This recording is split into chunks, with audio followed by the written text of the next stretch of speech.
Məsəl üçün bir şey istəyəndə adam, bir də görürsən ki, 2-3 nəfər ona təsdiq versə gedib alacaqsan, düzdür?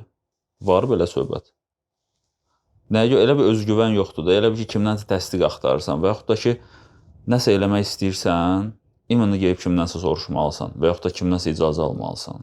Əslində bu sürü psixologiyası uşaqlıqdan, yəni bizə özümüz də bilmədən yeridirlər. Yəni biz əslində belə deyilik. Yəni bu dəqiqə əgər sən məsəl üçün deyək, sosial şəbəkələrdə zavisət eləyirsənsə, baxıram belə kənarda. Narkotikdən pisdir. Bu elə bil psixologiya bilirsiz necədir? Bu adam endorfin deyilən bir şey var da. Bu endorfini almaq üçün bu elə listət eləyir və sürü psixologiyasında olan insanlar görəsən YouTube blok eləməz. Yəni qurbandır da bu adamlar hamısı. Matritsada. Batareya.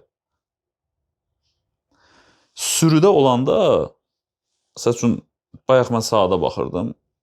Sən saatdan istifadə edirsən. Amma sən sürüdən çıxanda, sən saatı özün idarə edirsən. Planetin 95% sürü psixologiyasındadır. Və bu kimlərəsə sərf eləyir. Mənim heç kimdən işim yoxdur. Kimə sərf eləyir özü bilər. Amma sənə sərf eləyir ya yox, ona artıq sən qərar verməlisən. Sən doğulursan, 3 yaşına kimi heç nə yadıma gəlmir. Ondan sonra səni ilk öncə başlayırlar bağçaya göndərməyə. Bağçada sənə tərbiyə öyrədirlər. O da baxır sənin müəllimənə. Bəzən elə şeylər olur ki, əksinə uşaq tərbiyəsiz olur. Bunu demirəm. Əsas mənbəsini deyirəm. Bizi buradan başlayırlar öyrətməyə. Ondan sonra biz gedirik 1-ci sinifə. 11 il oxuyuruq. Ondan sonra universitet, məktəblər və bunun heç biri pis deyil. Sadəcə bu sənin məqsədinə uyğundurmu? Yəni bax, sürüdə olan insanlar həmişə qorxurlar. Çünki məsəl üçün hansısa bir sürüdə deyək ki, bunu adam deməyə çəkinir, səhv başa düşərlər. Deyək ki, sürüdür, özünüz başa düşdünüz. Ortada olan özün daha təhlükəsiz hiss eləyir. Çünki qurd bassa, ortada olan daha təhlükəsiz olacaq. Yəni bu sürü psixologiyasıdır ki, mən özümü qoruyum. Kimə nə olur olsun, mənə heç nə olmasın. Bu psixoloji problem sizə uşaqlıqdan artıq bir dənəcik olaraq yeridilir. Bunun içində mən olmuşam və siz onun içindən çıxanda matrisadan tam çıxa bilməzsiniz. Çünki matrisadan sən çıxmaq üçün gərək çıxıb gedəsən meşəyə, bütün sənədlərini, sübutlarını hamısını tullayasan, bu dünyadan uzaqlaşasan və özün üçün orada ov eləyib, nə bilim, özün üçün ocaq qalayıb, dünyanın heç bir şeyindən istifadə eləmədən, elektrikdən istifadə eləmədən tək yaşayasan ki, sən tam olaraq matrixdən çıxmış kimi özü hiss eləyəsən, amma yenə də heç nə bilmirik və buna görə də çox özünüzü yormağa dəyməz. Sürü psixologiyasından çıxmaq üçün sadəcə fərqli düşünməlisiniz. Yəni, qoyun kimi yox, qurd kimi. Aydın olurmu sizə? O qurd kənarda olmağa qorxmur. Amma qoyun kənarda olmağa qorxur. Burada bunu xahiş edirəm, doğru başa düşək. Çünki bu sadəcə karikaturadır, yəni göstərişdir. Həqiqəti bilərək, əgər sən hərəkət edib oradan çıxmaq istəmirsənsə, dostum, sən deməli öz qorxularınla vidalaşmalısan. Çünki qorxular səni o sürüdən çıxmağa qoymayacaq və sən sürü psixologiyası ilə hərəkət edəcəksən və həmişə sistemdə işləyəcəksən. Bu pisdirmi? Xeyr. Yenə də deyirəm mən, sürüdə olmaq sənə xoş da ola bilər, sürüdə olmaq sənə xoş olmaya da bilər. Əgər sən sürüdə olduğuna görə narahatsansa və bu sənə narahat edir və sən bütün gün deyinirsənsə, sən sürüdən çıxmalısan. Sürüdən çıxmaq isə bu elə də asan deyil və bu hətta təhlükəlidir.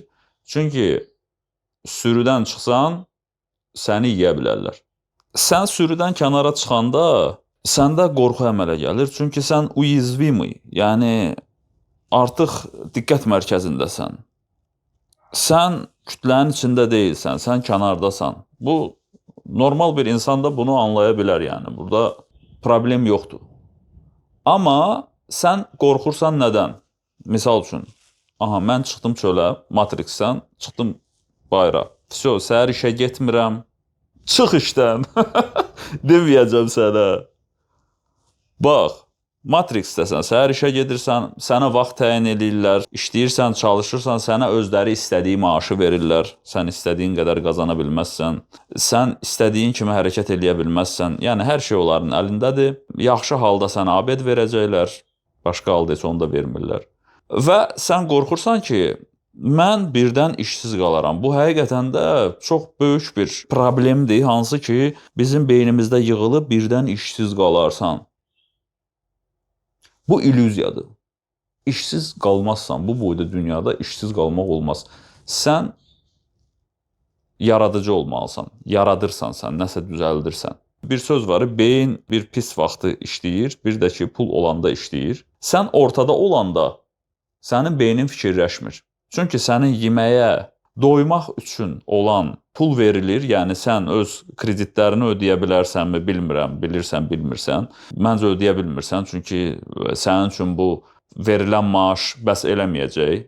O vaxtı qul idi, qul deyirdilər və qula qalmağa yer verirdilər və onlara yemək verirdilər və paltar verirdilər. Hal-hazırda da eynidir, sadəcə bunu çeviriblər kağıza.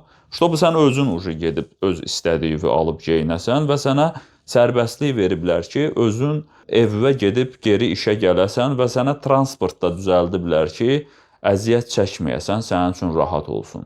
Və mən burada matrisanı pisləmirəm, sadəcə yenə də deyirəm ki, sən onun içində olmaq istəyirsən ya yox. Və sən oradan çıxanda qorxu yaranır. Qohumlar nə deyər? Valideynim nə deyər? Çöldə bayırda nə danışarlar? Birdən tənqidçilər çoxalar. Birdən küçədə mənə kimsə müdaxilə eləyər. Birdən bunlar hamısı olmamış şeylərdir, hansı ki sənin beynində artıq forma. Adam artıq yazıb özünə, tale yazıb ki, birdən mən bu işlə məşğul olsam, baba bu belə olacaq.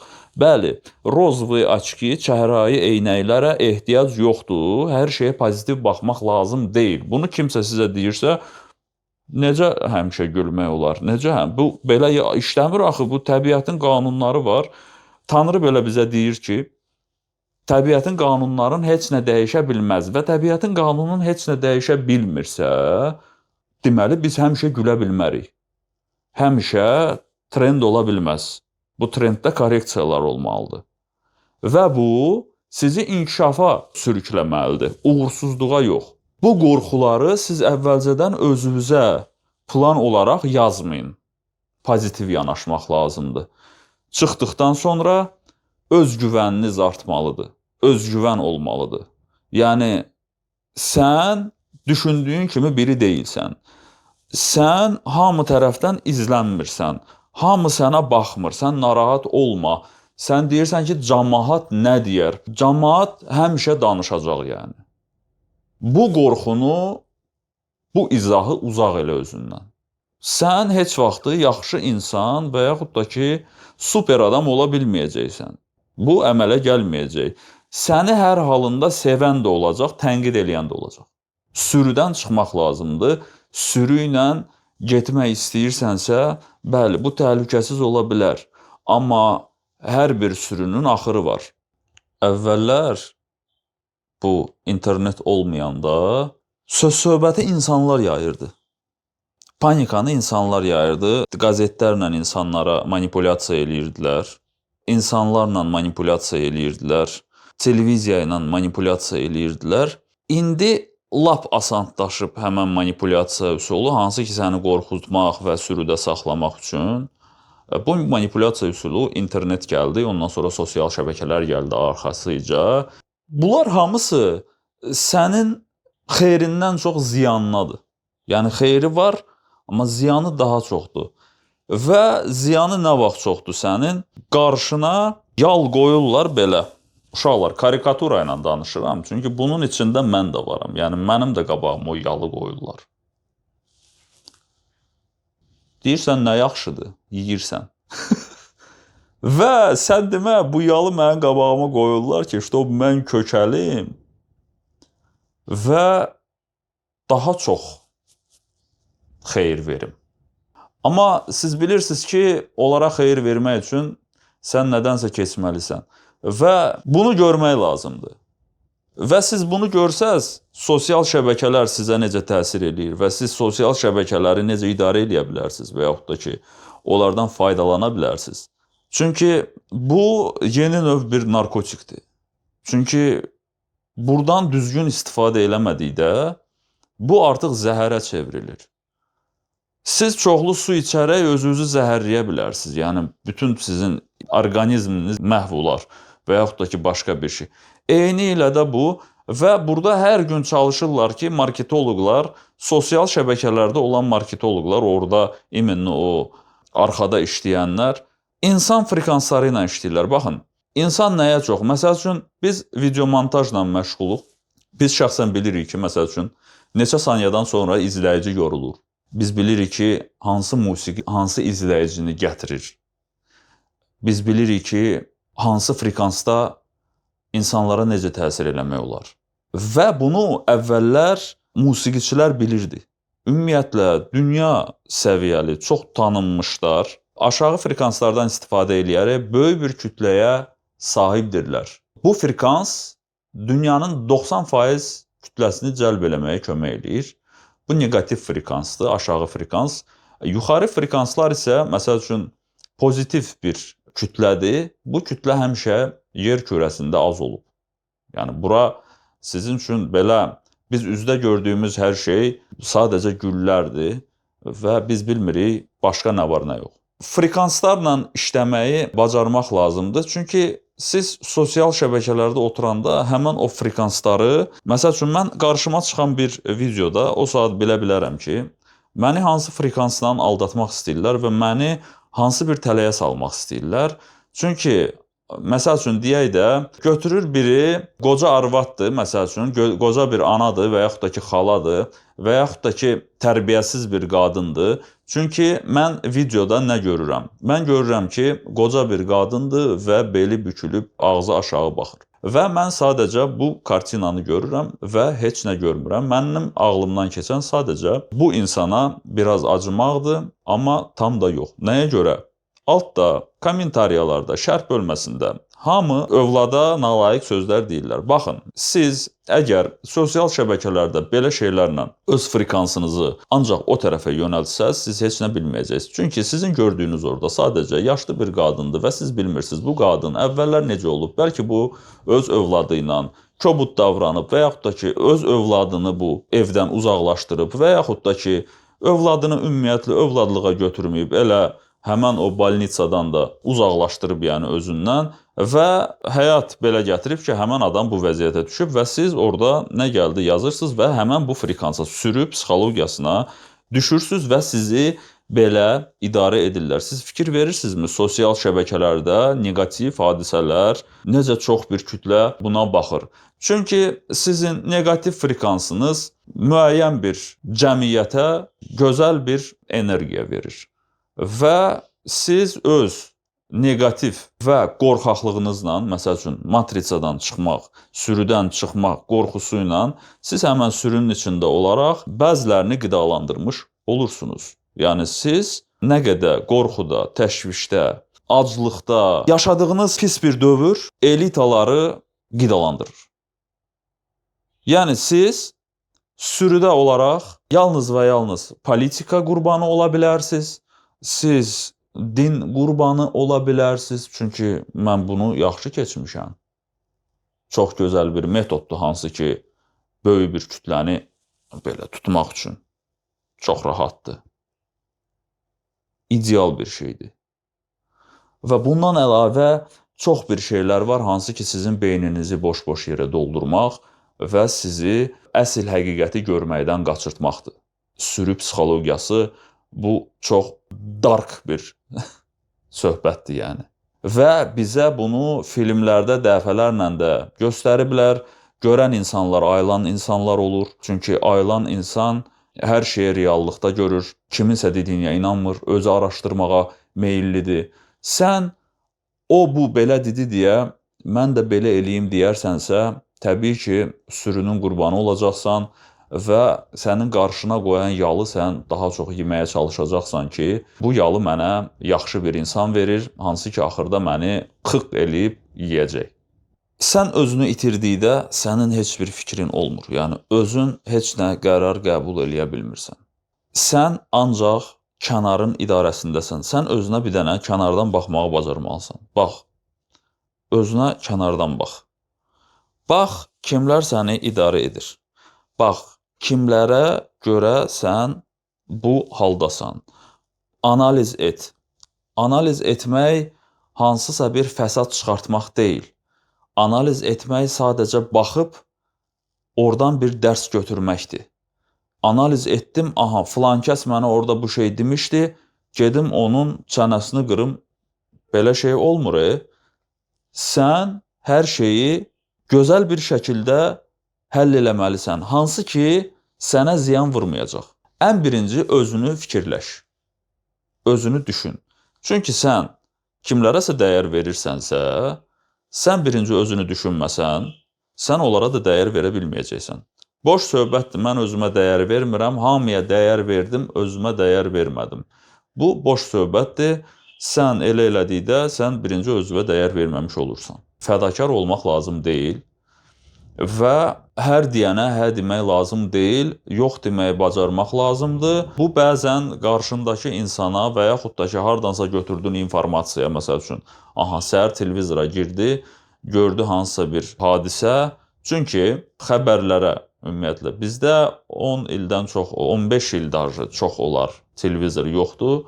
Bizim televizor son o Krosnoy deyirdilər, onun vaxtında olub, onda da DVD-lər təzə çıxırdı.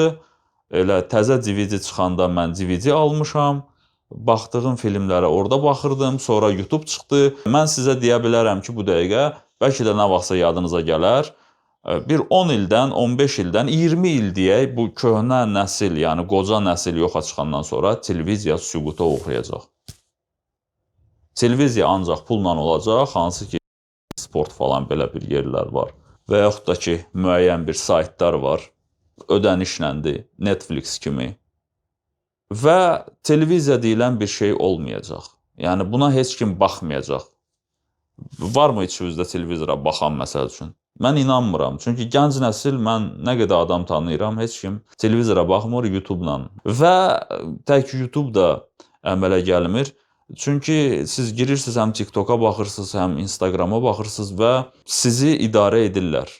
Konkret olaraq sizi idarə edirlər, amma imkan da verirlər ki, sən o idarə etmədən çıxasan. Məsəl üçün, qabağına çıxan videoya sən maraqlı deyil, düyməsini vurub keçə bilərsən. Amma sən həmən o kontentin üstündə dayandıqda səni idarə edəcəklər, ona oxşar daha çox sənə bir şeylər verəcəklər. Məsəl üçün, baxırsınız ki, ən çox o seriallarla bizim cəmiyyəti pozurlar. Yəni, mənim uşağım deyək ki, 18-20 yaşında nəyə görə televizorda biədəb filmlər izləməlidir, hansı ki, Türkiyə seriallarıdır, mən açıq deyirəm. Əvvəl də var idi seriallar, Braziliya serialları falan var idi. İnsanlar belə olmurdu da, yəni belə deyil idi. Amma indi bilirsiniz necə? Mafiyadır, ayrılıq temalarıdır, xəyanət temalarıdır, hansı ki, buradadır. Yəni, bu seriallara niyə bu cəmiyyət baxmalıdır? Niyə bu cəmiyyət bunu normallaşdırmalıdır? Belə şeylərlə sizi idarə edirlər. Və siz elita dediyiniz, yuxarıda olan bir şəxslərin əslində başqa elədiyi işlər var, hansı ki, üzdə görünmür. Və bunlar sizə psixoloji olaraq təsir edərək batareya kimi istifadə edirlər. Yəni, nəyə görə bu cəmiyyət bu seriallara baxmalıdır? Nəyə görə yaxşı kanallar hamısı pullandır? Fikir vermirsən? Gir National Geography-də deyək, mən heyvanlara baxmağı çox sevirəm. Gözəl yeni kadrlar istəyirəmsə, mən ödəniş eləməliyəm. Mən canlı futbola baxmaq istəyirəmsə, ödəniş eləməliyəm. Məncə bu gənc nəsil baxmayacaq televizora. Çünki bu dəqiqə bax, mən görürəm də nənələr, babalar o keçmişdən televizorla. Çünki şov göstərirlər, sizi uçuruma aparırlar, siz baxırsınız orada, normallaşır sizin üçün. Komediya adından sizə elə şeyləri normallaşdırırlar ki, yəni belə olmalı deyil.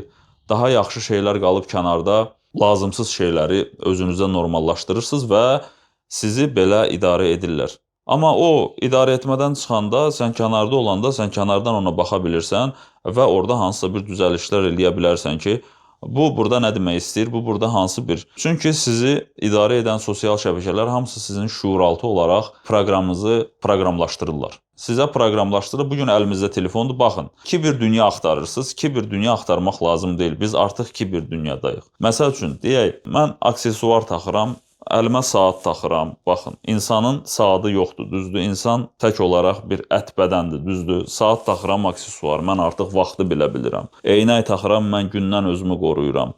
Paltar geyinirəm, mənim üçün komfortludur, öz ayıblarımı bağlayıram və mənim üçün soyuq deyil. Mən deyək ki, telefon, indi vəbşə inkişaf eləmişik, indi daha funksional bir robota dönmüşük. Hansı ki, telefonumuz var, bu da bizim bir hissəmizdir, başa düşdünüz. Nə olsun ki, sənin ətivin içində deyil. Fərqi nədir ki? Qazcıqdır da, tutursan əlindədir, sənləndir də o, sənindir o. Mindin maşına, döndün tısbağıya, vəsə, getdin. Yəni, sən maşının içinə minəndə, çöldəki o 120-130 ilə getdiyin havanı hiss eləmirsən. Sən sadəcə bir yerdəsən, sən oldun maşın, transformer. Siz bunlara kinoda baxırsınız, elə bilirsiniz ki, belə bir şey. Biz transformer, uşaqlar, maşın sürəndə sən olursan transformer. Düşdün, gəldin, saxladın, öz paltarıvı, cildivı çıxartdın, elə bir ki, əynindəki kurtkanı çıxartdın, astın, qoydun parkovkaya deyək maşını. Həmən söhbətdir də, yəni siz nəyi qoyub, nəyi axtarırsınız ki, biz kiber adamlarıq. Mən dişlərim xoşuma gəlmir, getdim dişlərimi elədim özüm istədiyim kimi. Və yaxud da ki, sənin gözün görmür, deyək ki, sən gedirsən ən son texnologiya ilə, ultrataçla gözləri, lazerlə 30 saniyə içində mükəmməl bir vəziyyətə gətirirsən, hansı ki, sən bəzi görənlərdən daha yaxşı görürsən. Ümumiyyətlə, 2020-dən bu tərəfə tam yeni bir dünyaya girdik. Ona görə artıq bu sürü psixologiyasından çıxmaq lazımdır. Gedim slesarlığı öyrənim, gedim nə bilim svarşikliyi öyrənim. Bu gələcəkdə heç biri lazım olmayacaq. İşçilərə ehtiyac olmayacaq. Təyyarələr pilotsuz uçacaq. Onsuz da bezpilotniklər var da, sadəcə bunu hələ ki adi təyyarələrə tətbiq eləməyiblər. Amma yəni var da, ona görə inkişaf eləmək lazımdır. Bunlar hamısı bizə artıq yeridilib. Özümüz də bilmədən. Çox tez bir zamanda. Birazdan çip olacaq, bu telefon hamısı keçəcək, bax, belə bir çip olacaq, buradan keçirdəcəksiniz. Artıq gələcəkdə birinci elitalarda olacaq, varlı insanlarda. İnsanlardır, sonra gələcək kibriklar, sonra təmiz robotlar, axırda gedib kabilə dönəcəkdir. Çip olacaq, çipi qoşacaqsan, sənin artıq hansısa bir ingilis dili öyrənməyə və yaxud da ki, hansısa bir şey öyrənməyə ehtiyac yoxdur. Çipi qoydun, sən avtomatik ingilis dilində danışacaqsın. Öz düşüncəsi ilə, nə oyunu, Counter-Strike oynayırdı, nə oynayırdı? Düşüncəsi ilə, əli zadı heç nə işləmir. Texnologiyaya yönəlin, texnologiya ilə inkişaf eləyin. 1500 il, 2000 il bundan qabaq olan nağıllarına beyninizi doldurmayın. Çünki sizi harasa lazım olmayan yeri yönəldib, özləri başqa işlərlə məşğuldur. Siz hansı frekansda olsanız, o tərəfə fokuslanacaqsınız. Sürü psixologiyasında olmaq lazım deyil, eyni yerə baxmaq lazım deyil. Hamı ora gedirsə, deməli sən ora getməməlisən. Əgər hamı eyni istiqamətə qaçırsa, bir dəqiqə dayan. Görürsən, sosial şəbəkələrdə sənə izdihamlar göstərir. Hansısa bir mağaza açılır, biabırçılıq. Sən burada olmalı deyilsən. Mən bu sualı bir dəfə özümə vermişəm metroda. Metroda gedən vaxtlarımda. Mən indi də metroya minirəm. Sadəcə elə minirəm ki, ştob mənə tanımasınlar. Narahat oluram uşaqlar. Metroda mən özümə sual verdim. Bu metroda olan insanlar hara gedir? Biri evinə gedir, biri işinə gedir. Birinin hansısa dərdi var, biri avaralanmağa gedir. Və bunların içində çox nadir halda hansısa bir uğura gedən adam olar. Hansı ki, metrodadır və düşünür ki, mən dəyişəcəm hər şeyi. Mən bu metrodan çıxacam. Və bunu səhv anlamaq sənin sürüdə olmağın deməkdir. Mən o sualı özümə verdim və gördüm ki, metroda olanların heç biri öz biznesinə, öz işinə, öz istədiyi yerə getmir. Metroda gedənlərin 98% sevmədiyi işə və zəhləsi getdikləri yerə gedirlər. Onların içində ancaq bilsən nə var? Ümid. O insanların içində yalnız ümid var. Tələbələrdir, baxırsan ki, wow, heç kimi motivasiyadan salmaq istəmirəm. Sadəcə reallıqdan danışıram. Tələbə bilsən də nə fikirləşir? Fikirləşir ki, bitirəcəm, ofis, iş, nə bilim, vəsə. Təəssüf ki, sənin kimi fikirləşən gör neçə min tələbə var. Bax, budur. Və bu o demək deyil ki, əgər sən tələbəsənsə, sən təslim olmalısan. Xeyr, ən yaxşı həkim ola bilərsən, ən yaxşı polis ola bilərsən, ən yaxşı hüquqşünas ola bilərsən, ən yaxşı bioqraf ola bilərsən, istənilən ən yaxşı fotomontajör ola bilərsən, videomontajör ola bilərsən, kameraman ola bilərsən, fərqi yoxdur. Amma ən yaxşısı ola bilərsən. Və ən yaxşı olmaq dünyada birinci olmaq demək deyil. Ən yaxşı olmaq özün üçün yaxşı olmaqdır. Öz işinə dəyər verib onu bəyənməkdir. Və sən bunu elədikdə, sən avtomatik olaraq ətraf tərəfindən birinci sevilməyəcək, ikinci tənqid olunacaq, üçüncü isə məsləhət alınacaq bir insansan. Sadəcə metroda gedənlərin axırı gündəlik eyni metro stansiya olur. Başa düşürsən. Bu eyni metro stansiya olmalı deyil. Çölə çıxanda sadəcə bir dənə bax, o çölə çıxan insanlar. Bax gör, nə baş verir vəbşə. Çünki biz baxmırıq, həqiqətən baxmırıq. Sadəcə sən baxmalısan, nə baş verir. Oxşamır oyuna, görmürsən, bax, avtobus gəldi, şık, adamlar mindi, getdi, təzədən sonra, 5 dəqiqədən sonra biri də gəldi, şık, adamlar mindi, getdi. Saat kimi işləyir sistem. Və sən bu sistemin içində qaçırsan bu belə. Prosto krujokun içində qaçırsan. Və həmişə səndə ümid var. Səni ayaq üstə saxlayan ümiddir də. Ümiddir də elə insanı ayaq üstə saxlayan şey. Yəni, ümid eləyirsən ki, filan şey yaxşı olacaq. Ümid eləyirsən ki, filan şey yaxşı olacaq. Və yaxşı olacaq deyərək sən deyinirsən və öz beynini negativlə doldurursan. Və mən sənə nağıl danışmıram ki, düşüncə ilə sən ancaq yaxşı həyata gedib çıxacaqsan. Məndən milyonçu olmağı soruşmayın. Çünki mən bunu sizə deməyəcəm. Nəyə görə deməyəcəm? Çünki milyonçu olmağı siz özünüz tapmalısınız və ora getməlisiniz. Mən sadəcə sənə demək istədiyim odur ki, sən sürüdəsənsə, heç vaxtı bu dünyanın yaxşı nemətlərinə gedib çata bilməyəcəksən. Sürüdə olmaq yox, yeganə olanlardan olmaq lazımdır. Və bu hansısa bir ego deyil və yaxud da ki, danışmaq təkəbbür deyil. Bunu unudun. Bu sizi idarə etmək üçün qurulan bir sistemdir. Danışma, demə, çıxma, geyinmə, onu eləmə, bunu eləmə, görərlər, gözləyə. Nə oldu? Bu göz dəyməkdir, cadudur, zirdir, zibildir, odur, budur.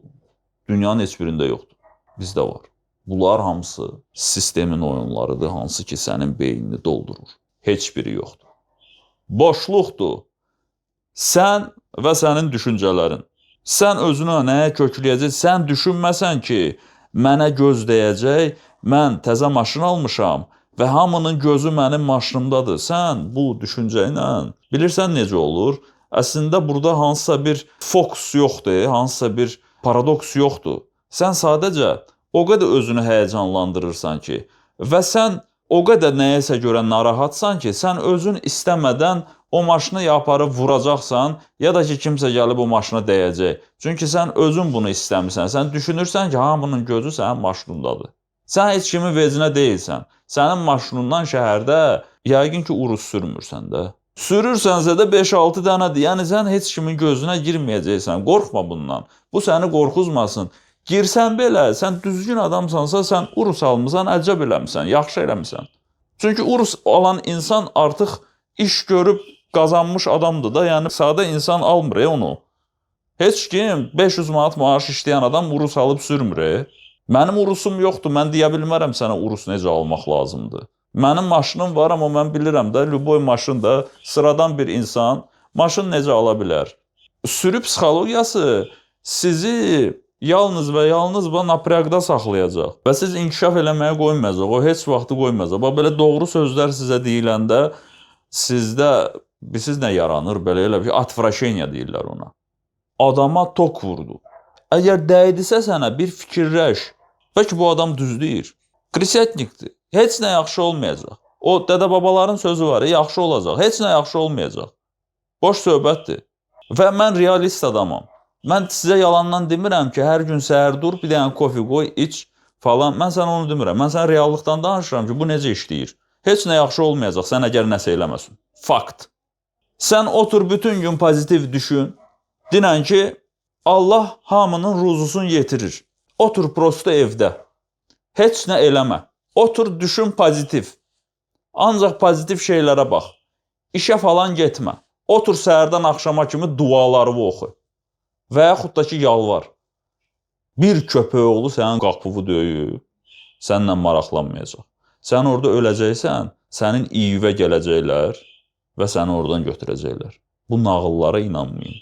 Tanrıya gələndə Tanrı hərəkət edənlərlədir. Aydın olur? Yatıb duranlarla deyil. Rituallarla məşğul olanlarla deyil. Sən özünə güvənin Tanrının özüdür. Sürüdən çıxmağı bacarmaq lazımdır. Və bu sizə qorxulu gəlməsin. Qorxu bir illüziyadır. Qorxunu dəf elədiyin anda sənin gözün çox şey görəcək. Fiziki qanunlar pozulmur. Hər şey öz yerindədir. Reallığı qəbul eləyin. Fantastikalara getməyin. Bizim insanlar ümumiyyətlə çox sevirlər bu. Hardasa nə bilim Tanrının adı yazıldı, hardasa Allah yazıldı, hardasa nə bilim nə oldu, filan ağacın üstündə filan şey oldu. Belə xoşlayırlar, belə özlərindən belə nağıllar uydurmağa və özlərini nəyəsə inandırmağa məcbur eləməyə. Bu inamsızlıqdır, bu şirkdir, bu özünə qarşı hörmətsizlikdir. Sən radio dalğasan, sən hansı frekansdasan da onu da götürürsən. Yaxşı pis deyilən bir şey yoxdur. Bıçaq bir dənədir. Gördüyü iş isə fərqli ola bilər. Hamınızı uğurlar. Növbəti videoda görüşərik.